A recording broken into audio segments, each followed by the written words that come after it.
இந்தியாவில் உற்பத்தி ஆகக்கூடிய பொருட்களுக்கு அமெரிக்கா டேரிஃப் அதிகப்படுத்திருக்கிறாங்க. நம்ம செய்தியை பார்த்துக்கிட்டு இருக்கிறோம். இந்திய பொருட்களுக்கு அமெரிக்காவுக்கு வரும்பொழுது அதனுடைய விலை அதிகமாகும். 50% வரைக்கும் நான் வரி போடுவேன் அப்படின்னு சொல்றாரு ட்ரம்ப். இது என்ன விஷயம்னு நம்ம பார்க்கணும். இதற்கு மிக முக்கிய காரணமா சொல்றது, ரஷ்யாவிலிருந்து இந்தியா கச்சா எண்ணெயை வாங்குகிறது. ரஷ்ய உக்ரைன் போரை நிறுத்துவதற்கு இந்தியா உதவவில்லைன்னா சொல்றாங்க. ரஷ்ய உக்ரைன் போர் அவங்களுடைய நாடு சம்பந்தப்பட்ட விஷயம். நாம அதுல பெருசா தலையிட வேண்டியதில்லை. அவங்க சண்டையை நிறுத்திக்கிட்டா அது ஓகே. ஆனால் இந்த ரஷ்ய உக்ரைன் போருக்கு முன்னால இந்தியா ரஷ்யா கிட்ட இருந்து ஒரு 2 விழுக்காடு தான். இந்தியா 85 விழுக்காடு தன்னுடைய தேவைக்காக, நம்ம மக்களுக்காக கச்சா எண்ணெயை 85 விழுக்காடு வாங்குகிறது வெளிநாடுகளிலிருந்து. 15% தான் இந்தியாவிலே நம்ம உற்பத்தி செய்யறோம். அப்போ விலை குறைவாக நமக்கு கிடைக்குது. 2 மடங்கு விலை குறைவாக கிடைக்குதுன்றதுனால ரஷ்யாவிலிருந்து நாம அதிகமா வாங்க ஆரம்பிச்சோம். அதை வாங்கி இங்க இந்தியாவிற்கான தேவை இல்லாது நாம வெளிநாடுகளுக்கு அதை அனுப்பிச்சோம். வெளிநாடுகளுக்கு நாம அதை அனுப்பும் பொழுது என்ன ஆகுதுன்னு சொன்னா, குறைந்த விலையில அவங்களுக்கு, ஏன்னா அவங்க ரஷ்யாவிலிருந்து வாங்க முடியாது, ஆனா இந்தியாவிலிருந்து வாங்கலாம். அப்போ விலை குறைந்த விலையில அவங்களுக்கு கிடைக்கும் பொழுது அங்க இருக்கக்கூடிய பொருட்கள் விலை குறைந்து நமக்கு கிடைக்குது அப்படின்றது ஒரு மிக முக்கியமான விஷயம். இந்தியா மற்ற நாடுகளிலிருந்து வாங்கி கொண்டிருந்த நிலை மாறி ரஷ்யாவிலிருந்து வாங்கி நாம மற்றவங்களுக்கு விற்க ஆரம்பிச்சிட்டோம். இந்த அளவிற்கு ஒரு மிகப்பெரிய ஒரு மாற்றத்தை நாம் கொண்டு வந்திருக்கிறோம். இதனால ஒரு மிகப்பெரிய பொருளாதார ரீதியில், உதாரணத்திற்கு இந்தியன் ஆயில் கம்பெனி எடுத்துங்க. காங்கிரஸ் கவர்மெண்ட் இருந்த போது மிகப்பெரிய நஷ்டத்தில் இயங்கிக் கொண்டிருந்தன. கடந்த 2 வருடங்களாக 10%க்கு மேல லாபம் இந்தியன் ஆயில் நிறுவனத்திற்கு கிடைத்திருக்கிறது. அதே போல காங்கிரஸ்காரங்க ஒரு விஷயம் சொல்றாங்க, என்னன்னு, இது அம்பானிகளுக்கும் அதானிகளுக்கும் தான் லாபம்னு. அம்பானியை பொறுத்தவரையில, ரிலையன்ஸை பொறுத்தவரையில இதுல கிட்டத்தட்ட 25-30 விழுக்காடு இந்த ரஷ்யாவிலிருந்து எண்ணெய் வாங்கி வெளிநாட்டில் விற்பது உண்மைதான். ஆனால் 55 விழுக்காடு இந்திய எண்ணெய் நிறுவனங்கள், Indian oil corporation, Bharat petroleum, Hindustan petroleum வாங்கி விற்கின்றன. இது அமெரிக்காவுடைய கண்களை உறுத்துகிறது. நியாரான் ஒரு பெரிய நிறுவனம் இருக்கு. அந்த நியாரா நிறுவனம் ரஷ்ய நாட்டினுடைய நிறுவனத்துடன் இணைந்து செயல்படுகிற நிறுவனம்.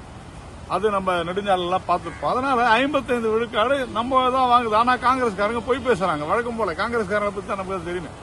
இப்போ இதுல சில பேர் சொல்றாங்க, விலை குறைஞ்சு வாங்குறீங்கல்ல, அப்போ நீங்க விலையை குறைத்திருந்தால் என்ன? இதுல 2 விஷயம் நம்ம பார்க்கணும். எந்த ஒரு நாடுமே பெட்ரோல் டீசல்ல வரி, இதுதான் மிக மிக முக்கியமானது. எந்த ஒரு நாடுமே உலக அளவில், அமெரிக்காவில் கூட, இங்கிலாந்துல கூட, எல்லா இடத்துலயுமே பெட்ரோல் டீசல் மீதான வரி அதிகமாக இருக்கும். நீங்க வெனிசுலாவில் பெட்ரோலினுடைய விலை 2 ரூபாய் தான் 1 லிட்டர். ஆனா அங்க வாட்டர் பாட்டில் விலை 400 ரூபாய், பால் 1 லிட்டரு 650 ரூபாய். இதுதான் பண வீக்கம். இந்தியா இப்படி செஞ்சதுனாலதான் நாம பெட்ரோல் டீசல் விலையை உயர்த்தாமல் பார்த்துக்கொண்டோம். நம்முடைய நடப்பு கணக்கு பற்றாக்குறை, அதாவது கரண்ட் அக்கவுண்ட் டெபிசிட், நம்முடைய ஏற்றுமதி இறக்குமதி சமமான நிலையை எட்டுவதற்கான ஒரு வாய்ப்பு இருக்கிறது. இதனால நிதி நெருக்கடி நமக்கு குறைந்திருக்கிறது, நிதி பற்றாக்குறை குறைந்திருக்கிறது, பண வீக்கமானது குறைந்திருக்கிறது. அதனால விலைவாசி ஏறவில்லை. ஒருவேளை ரஷ்யாவிலிருந்து நம்ம எண்ணெய் வாங்காது இருந்திருந்தால் என்ன செஞ்சிருப்போம் அப்படின்னு சொன்னா, அமெரிக்காவிலிருந்து வாங்கியிருப்போம். ஆனால் அமெரிக்கா என்ன செஞ்சிருப்பாங்கன்னா விலையை ஏத்திருப்பாங்க. அப்படி ஏத்திருந்தா என்ன ஆகிருக்கும்? இன்னைக்கு 100 ரூபாய்க்கு விற்கக்கூடிய பெட்ரோலினுடைய விலை 150 ரூபாயிலிருந்து 175 ரூபாயாக உயர்ந்து இருக்கும். உடனே கேட்கலாம், அப்ப வாங்குற வரியில என்னங்க செய்றீங்கன்னு.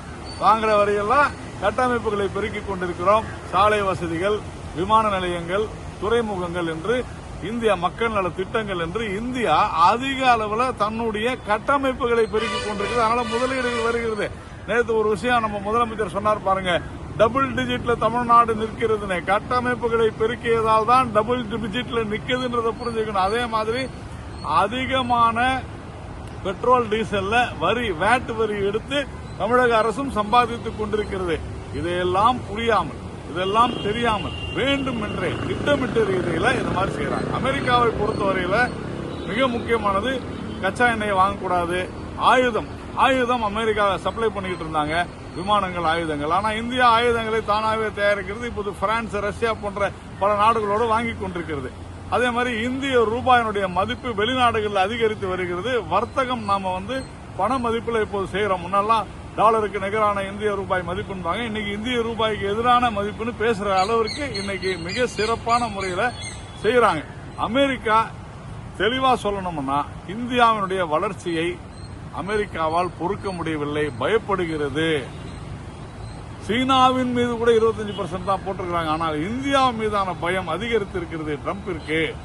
இதற்கு காரணம் நம்முடைய பாரத பிரதமர் நரேந்திர மோடி அவர்கள் திட்டமிட்ட ரீதியில சிறப்பாக நாம் செயல்பட்டிருக்கிறோம். இன்னும் எல்லாவற்றுக்கும் மேல ஒரு ட்ரம்பினுடைய வயிற்றில் ஒரு மிகப்பெரிய புலியை நேற்று கரைத்திருக்கும் என்று நான் நினைக்கிறேன்.